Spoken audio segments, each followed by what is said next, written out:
If we were running a simulation of the weather, we wouldn't just run it once.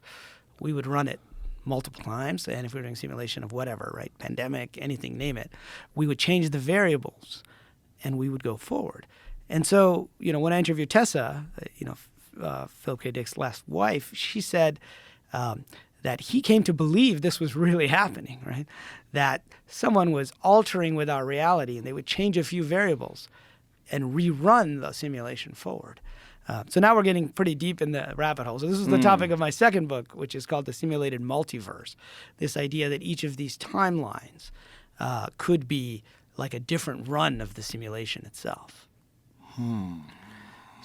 So that gets a little weird at that point, right? Because now we're saying that time isn't the same thing, right, that we think it is. So with the simulation hypothesis, we're saying that space doesn't really exist. It basically gets rendered for us like a video game. And then with this second idea, we're saying that time doesn't really exist because what you remember could have been either implanted memories or it could be a specific run of the simulation, right? So if you run it again, maybe things are slightly different the second time you run it. Like